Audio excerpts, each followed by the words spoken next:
بسم اللہ الرحمن الرحیم۔ السلام علیکم۔ آج تاریخ ہے 10 دسمبر سن 2021 بروز جمعہ المبارک۔ کویت اردو نیوز کے ساتھ میں ہوں محمد عمر۔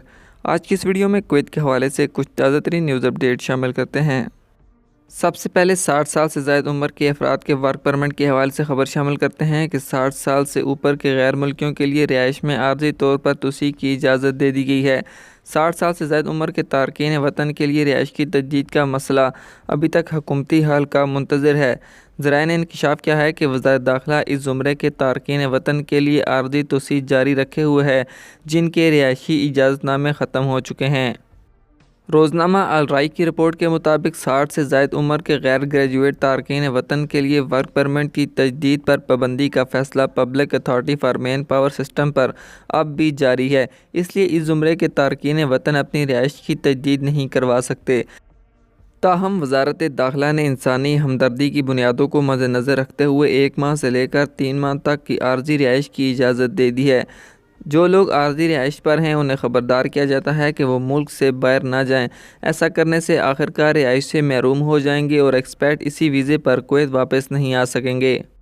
اگلی خبر انڈیا سے فلائٹ کے متعلق شامل کرتے ہیں کہ ایک تازہ ترین سرکولر کے مطابق Directorate General of Civil Aviation DGCA India نے جمعرات کو اعلان کیا ہے کہ طے شدہ بین الاقوامی تجارتی پروازوں پر معطلی کو 31 جنوری تک بڑھا دیا گیا ہے۔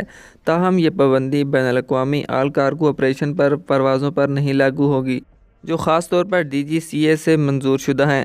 یہ اعلان دنیا بھر میں اومیکرون وائرس کے نئی دریافت ہونے والی کووڈ-19 تناؤ میں اضافے اور بین الاقوامی مسافروں کے لیے ہندوستان کے سخت اصولوں کی وجہ سے سامنے آیا ہے۔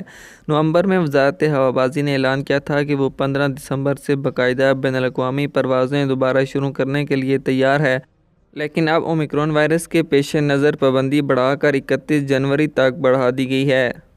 اگلی خبر شامل کرتے ہیں کہ تحقیق سے پتہ چلا ہے کہ ویکسین کی 2 خوراکیں لینے والے بھی محفوظ نہیں ہیں۔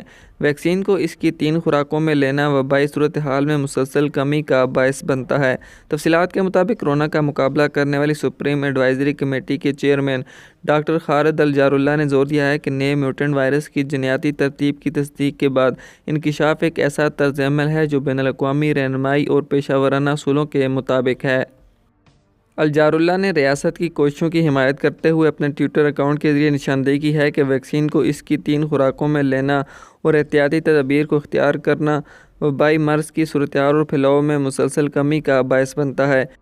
ڈاکٹر النجار نے کہا ہے کہ بغیر ویکسین والے شخص سے انفیکشن کے پھیلنے کا امکان زیادہ ہوتا ہے اور غیر ویکسین شدہ شخص کو انفیکشن ہونے، اسپتالوں میں داخل ہونے اور صحت کے نظام پر دباؤ ڈالنے کا امکان بھی زیادہ ہوتا ہے۔ چونکہ کویت کی زیادہ تر آبادی کویتی اور شہری دونوں ویکسین شدہ ہیں، جس سے ظاہر ہوتا ہے کہ بالکل بھی گھبرانے کی ضرورت نہیں ہے۔